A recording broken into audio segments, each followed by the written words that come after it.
आज थोड़ा सा डिस्कशन कर रहे हैं हम लोग किस चीज़ पे, जीएस को लेके।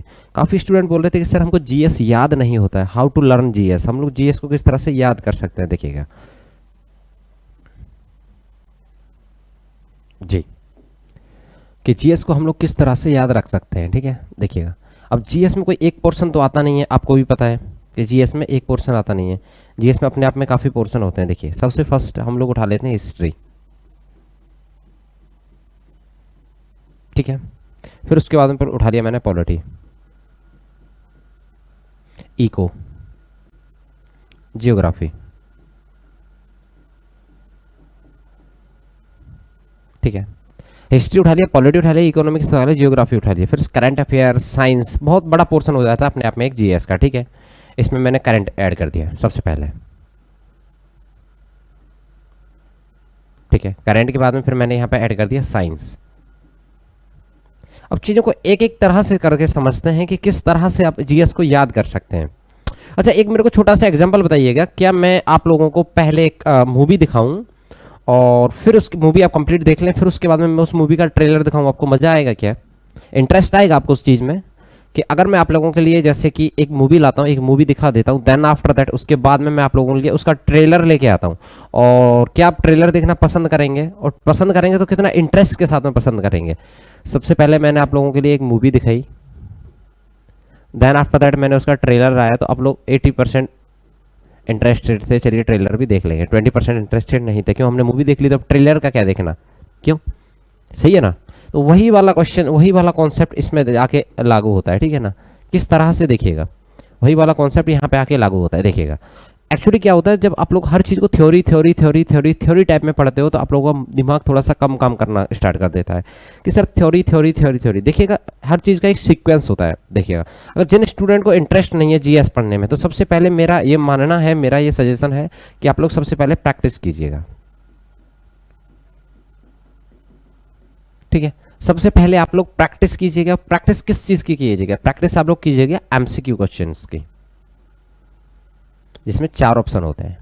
एमसीक्यू क्वेश्चन की प्रैक्टिस कीजिएगा कि सबसे पहले आप लोगों के सामने मैंने 2 हिस्ट्री के क्वेश्चन रखता हूं कि सबसे पहले दक्षिण भारत से उत्तर भारत में कोहिनूर हीरो को लाने वाला शासक था। ठीक है ना? अब तुमको चीज़ें थोड़ी थोड़ी रिमेंबर आने लगी कि कोहिनूर हीरा, यार चीज़ तो काम तो अपने मतलब की है, अच्छी बात है, चलो थोड़ा सा जान लेते हैं। देन आफ्टर दैट आप उसकी तरफ आगे बढ़ोगे कि चलो कोहिनूर हीरा के बारे में थोड़ा सा हम लोग पढ़ लेते हैं। एक मूवी आई थी पद्मावत, आपने देखी थी अच्छी तरह से। तो फिर उसके बाद में जब उसका अलाउद्दीन खिलजी के बारे में पढ़ने के लिए आप लोगों को जिज्ञासा जागी कि बड़ा दमदार कैरेक्टर था। ठीक है ना? सेना के प्रति बहुत ज़्यादा सीरियस रहा करता था, युद्धों के लिए फेमस था, एक तरह से मतलब बाहुबली टाइप में वो योद्धा था उस टाइम का। तो फिर उसके बाद में मूवी देखने के बाद में आपको लगा कि अब चलो थोड़ा सा जान लेते हैं, थोड़ा सा और अलाउद्दीन खिलजी, उसके चाचा जलालुद्दीन खिलजी, उन चीज़ों के बारे में थोड़ा सा जान लेते हैं। ठीक है ना? अब उसके बाद में फिर आप लोगों ने देखा कि एक तरह से होता है कि जौहर, जौहर का क्या मतलब होता है, आपने मूवी में देखा किस तरह से वो लोग जौहर को दिखाते हैं। तो फिर उसके बाद में आपने मूवी में देखा, तो फिर उसके बाद में आपको थोड़ी सी जिज्ञासा जागी कि आप जौहर के बारे में थोड़ा सा पढ़ भी लिया जाए।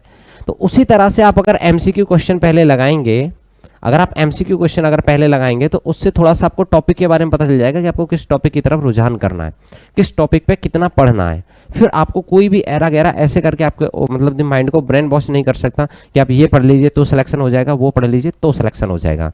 आपको एक्चुअल पता चल जाएगा कि आपको क्या पढ़ना है और क्या लीव करना है।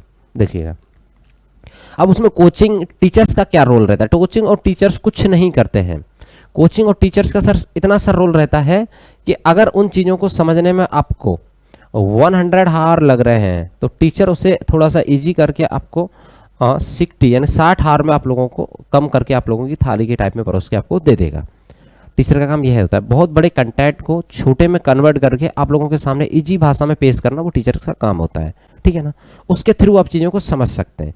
तो मेरा मानना ये है कि आप अगर पहले एमसीक्यू क्वेश्चन लगाते हैं, चाहे वो जीएस में कोई भी क्वेश्चन हो, हिस्ट्री हो, पॉलिटी हो, जियोग्राफी हो, इकोनॉमिक हो, साइंस एंड टेक हो, ठीक है ना, चाहे इन्वायरमेंट हो, कोई सी भी चीज़ हो, और फिर उसके बाद में अगर उसमें भी इंटरेस्ट नहीं आ रहा है तो कहानी के तौर पर पढ़िए। आप हिस्ट्री को कहानी की तरफ पढ़िए, कहीं से भी स्टार्ट कीजिए, आपके ऊपर डिपेंड करता है। आप टीचर के अकॉर्डिंग नहीं, टीचर आपके अकॉर्डिंग चलना चाहिए कि सर हम अपने हिसाब से पढ़ेंगे, आपको जो पढ़ाना है आप पढ़ाइए। टीचर्स आपको समझा के चला गया, आप अपने वर्णों को अपने उसमें लैंग्वेज में दोहराइए कि सर ने वो पढ़ाया, अब हम अपने हिसाब से रिवीजन करते हैं उन चीज़ों का। ठीक है ना। और सर जीएस हो, मैथ हो, रीजनिंग हो, कोई सी भी लैंग्वेज, कोई सी भी सब्जेक्ट हो, और किसी भी लैंग्वेज में हो, इंग्लिश हिंदी, हर चीज़ अपने आप में एक प्रैक्टिस मांगती है। एक स्टूडेंट एक जीएस के कोर्स को 1 ईयर में ख़त्म कर देता है, लेकिन उसको गवर्नमेंट जॉब पाने में 4 से 5 साल लग जाती हैं। क्यों सर? मेन चीज़ होता है उसमें रिवीजन। आप लोग रिवीजन नहीं कर पाते, आप लोग ही नहीं, कोई भी नहीं रिवीजन कर पाता। हम लोगों ने 12th में, ग्रेजुएशन में, पोस्ट ग्रेजुएशन में कितनी सारी चीज़ें पढ़ी हैं, ठीक है ना। मैं जब जिस टाइम पर ग्रेजुएशन में था, मतलब बहुत सारी चीज़ें पढ़ी थी मैंने ग्रेजुएशन लेवल की, लेकिन अभी मुझे फिलहाल में याद नहीं है वो सारी चीज़ें। पोस्ट ग्रेजुएशन में था तब पोस्ट ग्रेजुएशन लेवल की सारी चीज़ें पढ़ी थी, लेकिन पोस्ट ग्रेजुएशन की सारी चीज़ें मैं भूल गया। मेरे को सिर्फ याद रहा तो क्या, कंपटीशन, और कंपटीशन में भी क्या, रीजनिंग, मैथमेटिक्स और जीएस टाइप में ये सारी चीज़ें याद रही हैं। याद क्या, मैंने इन चीज़ों को रिवाइज किया है, ठीक है ना। Practice makes a man perfect. आदमी कोई भी परफेक्ट नहीं होता, प्रैक्टिस उसको परफेक्ट बना देती है। आप जितना टाइम जिस फील्ड में दे दोगे, आप उस फील्ड के एक्सपर्ट कहलाओगे, ठीक है ना। अब चाहे यूपीएससी का टॉपर उठा लीजिए 2020, आप लोगों ने देखा होगा रिजल्ट आया था, क्या रहा, बहुत बेहतरीन प्रदर्शन रहा उनका।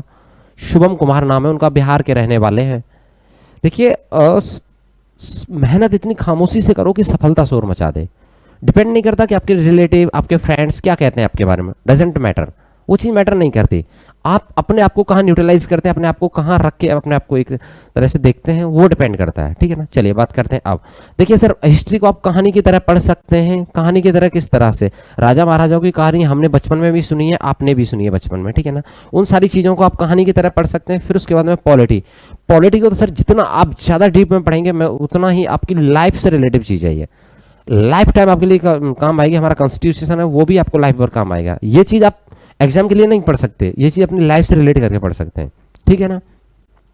भगवान ना करे कभी आपको जरूरत पड़े अपने फंडामेंटल राइट्स को जानने की, मौलिक अधिकारों को जानने की, सारी चीज़ों को, लाइबिलिटी एंड लिबर्टी को जानने की, तो वो चीज़ आप लोग को पॉलिटी तो पढ़ना ही कंपलसरी है, ठीक है। अब उसके बाद में बात करते हैं सर जियोग्राफी। जियोग्राफी को आप मैप के माध्यम से अच्छे से समझ सकते हैं। मैप के माध्यम से कैसे अच्छे से समझ सकते हैं, देखिएगा।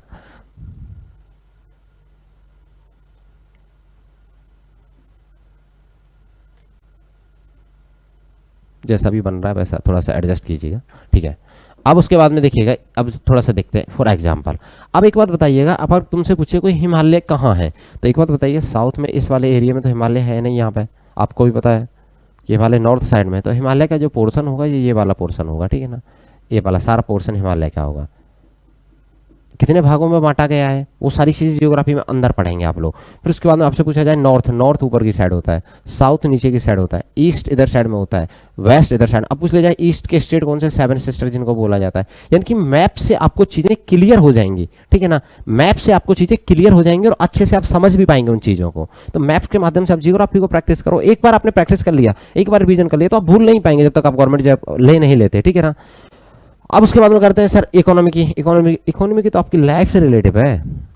इकोनॉमी की तो आपकी लाइफ से रिलेटेड है। हालांकि कुछ स्टूडेंट को इंटरेस्ट नहीं आता होगा जो मैथ बैकग्राउंड से होंगे, साइंस बैकग्राउंड से होंगे, लेकिन आपको उतना तो पढ़ना ही पड़ेगा जितना आपके क्वेश्चन आपके एग्जाम में आते हैं। कहीं कहीं 5 क्वेश्चन आते हैं, कहीं कहीं 6 भी आ जाते हैं, कहीं कहीं 4 भी रह जाते हैं। यानी कि 5 से इधर 7 इधर 3 के बीच में क्वेश्चन रहते हैं इकोनॉमी से, ठीक है ना। अब उसके बाद में जियोग्राफी का अच्छा खासा पोर्शन आप लोगों के लिए देखने के लिए मिल जाता है।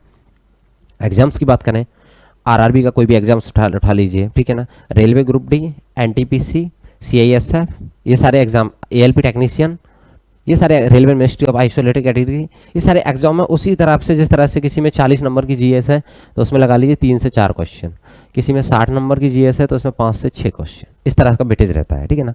अब उसके बाद में हिस्ट्री का बात करें, हिस्ट्री का क्वेश्चन नंबर ऑफ क्वेश्चन की बात करें, अगर कहीं पे आप लोगों को देखा जाए कि 40 नंबर की जीएस है तो हिस्ट्री से कम 3 से 4 क्वेश्चन आप लोगों के प्लस में 5 भी हो सकते हैं। डिपेंड करता है कि एग्जामिनर किस चीज़ को ज़्यादा हाईलाइट कर रहा है, किसको थोड़ा सा मतलब लो लेवल पे ले रहा है, ठीक है ना। अब उसके बाद में बात करते हैं कि सर अभी आप लोगों का कौन सा एग्जाम आने वाला है। रेलवे ग्रुप डी का एग्जाम अभी पेंडिंग है, अभी तक आया नहीं है, टाइम ड्यूरेशन अभी उसमें लगेगा। तो चलिए नेक्स्ट वीडियो में उसी पर डिस्कशन करेंगे। आप चीज़ों को ना, जियोग्राफी है उसको मैप के जरिए पढ़िएगा, हिस्ट्री उसको कहानी के तौर पे, ठीक है ना। थोड़ा सा तो कोई अब जैसे मोहनजोदड़ो है, सिंधु घाटी सभ्यता हमारी है, उसके ऊपर रिलेटिव है, किस तरह से लोग जीवन यापन करते थे। पहले मोहनजोदड़ो देख लो, फिर मोहनजोदड़ो के बारे में पढ़ लो, किस प्रकार की सिंधु घाटी सभ्यता थी, नगरीय थी, शहरीय थी, किस चीज़ से लोग परिचित थे। इस तरह से आप चीज़ों को रिलेट कर करके पढ़ोगे तो बहुत अच्छा रहेगा। देखूंगा किसी दिन अगर टाइम मिला तो मैं उन मूवियों के नाम आप लोगों के लिए बता दूंगा जो हिस्टोरिकल पे मतलब बनाई गई हैं, यानी कि हमारी हिस्ट्री पे बनाई गई हैं सारी। कोई दिक्कत नहीं, मूवी तो आप आसानी से देख सकते हैं। चीज़ों को ना रिलेट करके पढ़ा करो एक दूसरे से। सन किसको याद होता है? मुझे तो नहीं लगता कि ऐसा कोई ब्रिलियंट स्टूडेंट होगा मेरी क्लास में किसी के में जो सारी सन्स याद कर ले, सारे बैटल्स याद कर ले, लेकिन रिलेट करके चीज़ें याद की जाती हैं, ठीक है ना। चलिए, थैंक यू सो मच। आज की वीडियो में इतना ही था, मिलते हैं नेक्स्ट वीडियो में। Thank you so much, bye bye, take care.